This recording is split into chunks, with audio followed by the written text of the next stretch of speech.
Welcome, I'm Aparna Tagare. In this presentation, we are going to learn about inverse of a matrix. Okay, let us revise a few things. Let A equal to matrix 1, 2, 5, 3 and B equal to matrix 2, 3, 4, 1. Now we consider product of these two matrices AB. We write this first matrix 1, 2, 5, 3, second matrix 2, 3, 0, 1. It is equal to product of these two matrices 1 into 2 2 plus 2 into 0 0 2 plus 0 here we get 2. Now 2 into 1 into 3 3 plus 2 into 1 2 3 plus 2 we get here 5. Now 5 into 2 10 plus 3 into 0 0 10 plus 0 here we get 10. Now 5 into 3 15 plus 3 into 1 3 15 plus 3 we get here 18, and we denote this product matrix by letter C. So product of these two matrices is this, so we get AB is equal to C. Now consider this matrix equality or matrix equation. If one of the two is unknown, then we can say equation here AB is equal to C. We consider this matrix equality AB is equal to C. Now in this product AB, A is prefactor and B is post factor and C is this product matrix. Now we write here this matrix A 1 2 5 3, this matrix B 2 3 0 1, and this product matrix 2 5 10 18. Okay, now consider this prefactor A, this matrix 1 2 5 3, and this product matrix on RHS 2 5 10 18. Now we have seen in our last presentation elementary transformation on matrices. There are three types of elementary transformations. We can interchange any two rows or any two columns. We can multiply elements of any row or column by a non-zero scalar, and third is we can multiply elements of any row or column by a non-zero scalar and add those multiples to corresponding elements of any other row or column. Now here we have to consider simple row transformation. Here we have considered this prefactor A and this product matrix this C. Now we apply simple row transformation. Let us take this row transformation R1 interchange with R2, and we apply same row transformation on this product matrix C. So here we apply this row transformation on prefactor A and same row transformation on this product matrix, okay, C.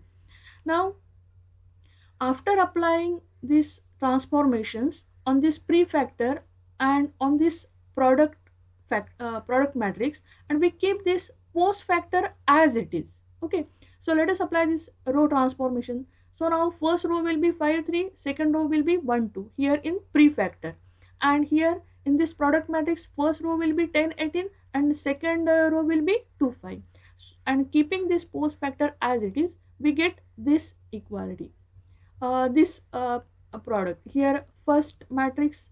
After applying this row transformation on this, we get this matrix 5 3 1 2.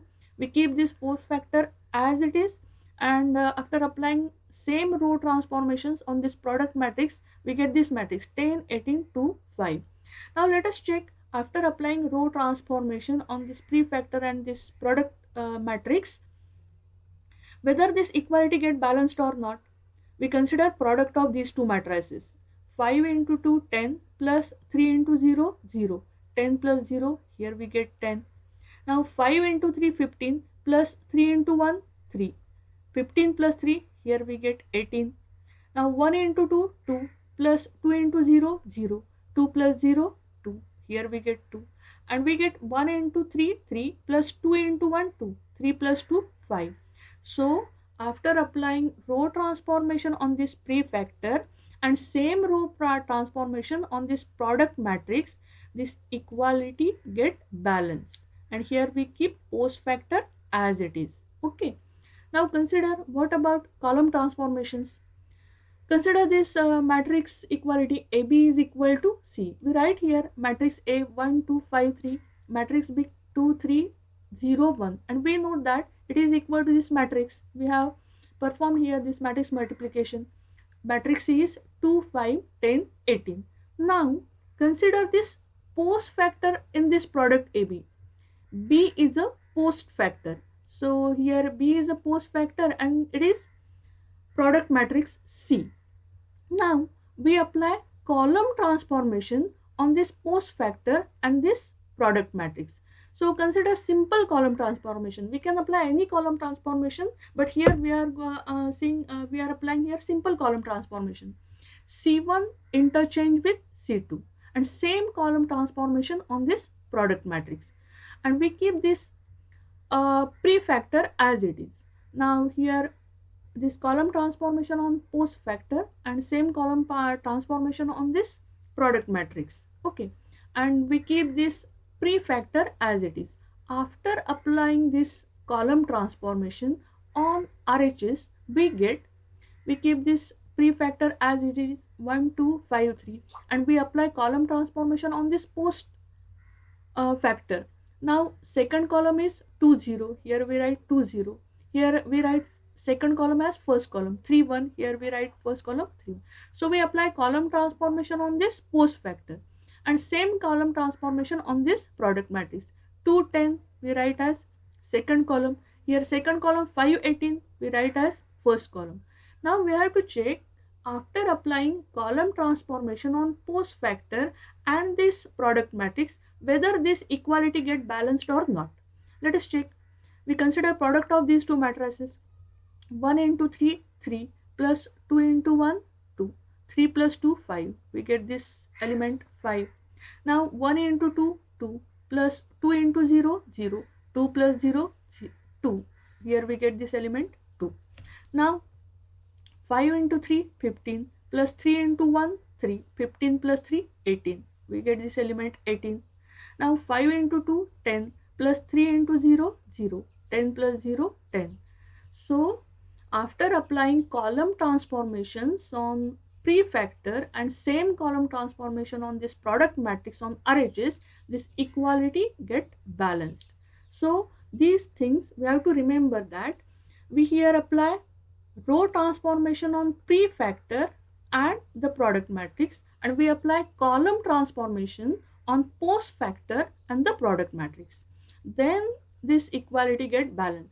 So I want to try one more thing for homework. So if you see what happens if you apply row transformations on post factor and column transformations on prefactor and check whether this equality get balanced or not, and the result will be this equality will not get balanced by reversing this. So we have to apply you can check this for homework. So we have to apply row transformations on prefactor and column transformations on post factor. Okay, so remember this thing. If AB is equal to C, then we can apply same row transformation on A, that is prefactor, and C, that is product matrix, simultaneously, and column transformation on B, that is post factor, and C simultaneously. So remember this, and let us revise one more point. Multiplicative inverse of a number. Now we know that one is multiplicative identity, that is if we multiply any number by 1 we get same number, that is x into 1 is equal to x. If x is a non-zero number, then x into 1 upon x is equal to 1 upon x into x is equal to 1, that is x into x raised to minus 1 is equal to 1. And third thing, therefore we say that 1 upon x is multiplicative inverse of x, or we can say that x is multiplicative inverse of 1 upon x. So we know these words, identity and inverse. Okay, we have used them before, but now in case of matrices we know that identity matrix or unit matrix, and now we want to find inverse of a matrix.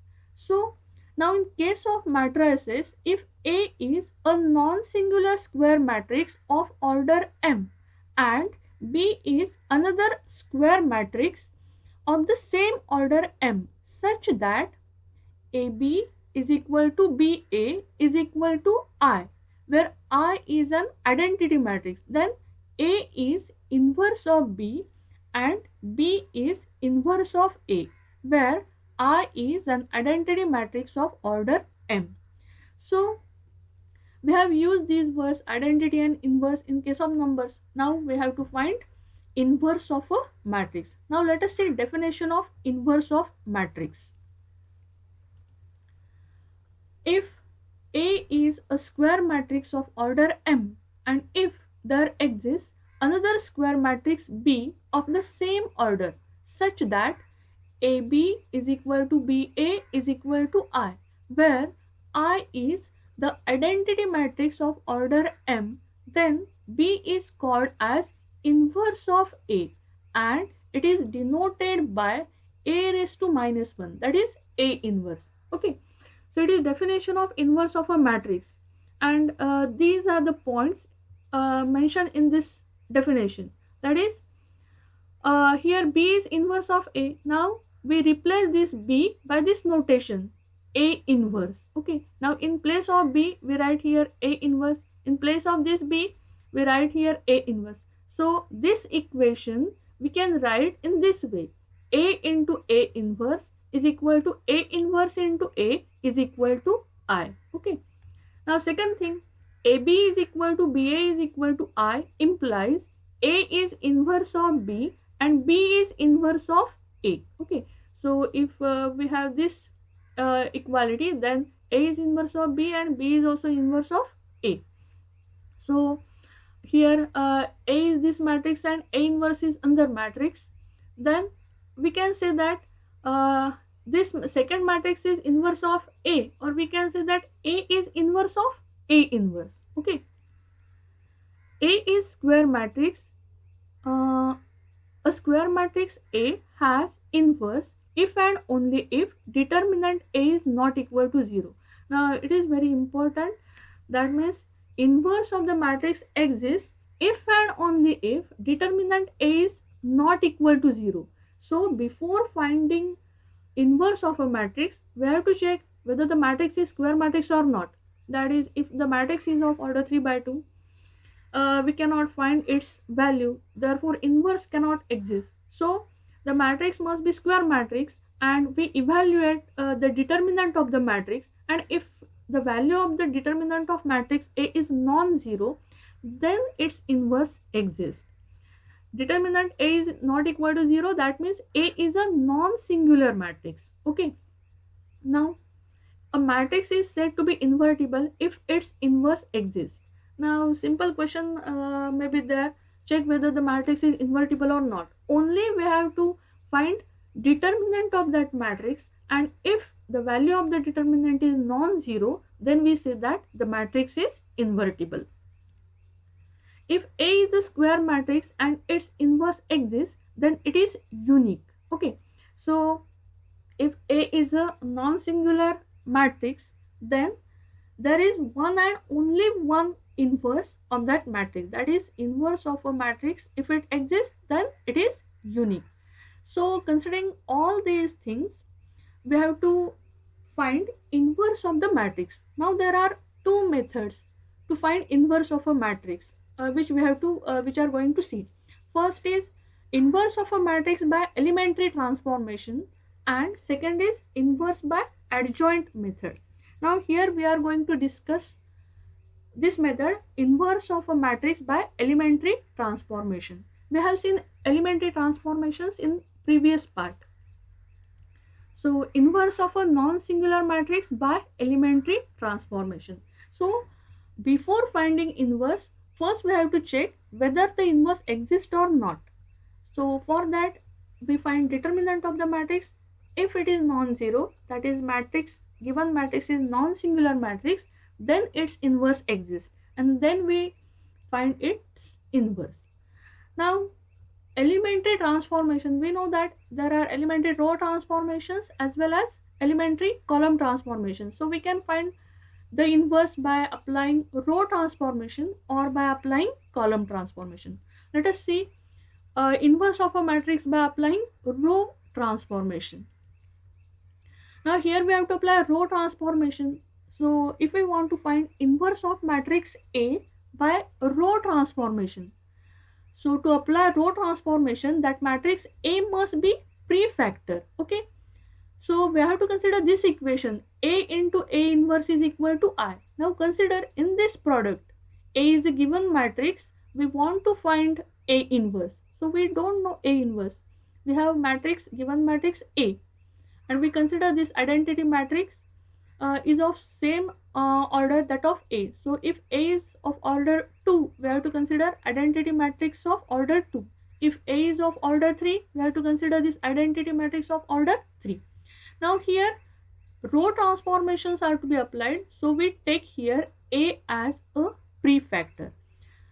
Now consider this matrix A and this identity matrix on RHS. Now we apply row transformations on A and I simultaneously to convert or to reduce this prefactor A into an identity matrix, so that we get in place of A identity matrix I. Now I into A inverse will be A inverse and we get A inverse. So we apply row transformations on this prefactor A and this identity matrix to convert this matrix A into an identity matrix. So we know how to apply row transformations and convert a given matrix into an identity matrix. So a series of row transformations we have to apply to convert this matrix A into identity matrix. And after applying same row transformations on this matrix I get converted into another matrix B. Now I into A inverse is A inverse is equal to B. So we get inverse of given matrix A, which is equal to B. Okay. So one thing to remember, that row transformations are applied on prefactor in this product. So while applying row transformations, we have to consider this equation: A into A inverse is equal to I. Now to apply column transformation, we know that column transformations are applied on post factor in the product. So we have to consider this equation: A inverse into A is equal to I. Now see, in this product, this matrix A which is given is a post factor. Okay, so A inverse into A is equal to I. Now we consider this post factor A and this identity matrix I on RHS. We apply column transformations on this matrix A and I, and we apply such column transformations that this matrix A get reduced to an identity matrix. Okay, so after applying column transformations on this matrix A and I, this A get converted into I, or we apply such row transformations so that this I get converted, matrix A get converted into identity matrix I. And after applying same row transformations on I, this matrix I on RHS get converted into another matrix B. So we keep this prefactor as it is. We get this equation: A inverse, this A get reduced to identity matrix, and this I get converted into another matrix B. Now we know that A inverse into I is A inverse. So we get A inverse is equal to B. This matrix B is required inverse of given matrix A. So consider this, remember this difference. While applying row transformation, consider this equation: A into A inverse is equal to I. And while applying column transformation, consider this equation: A inverse into A is equal to I. Okay, now we see how to apply this transformation and find the matrix, find the inverse of the given matrix by elementary transformations. We will see the examples in next part. Thank you for watching.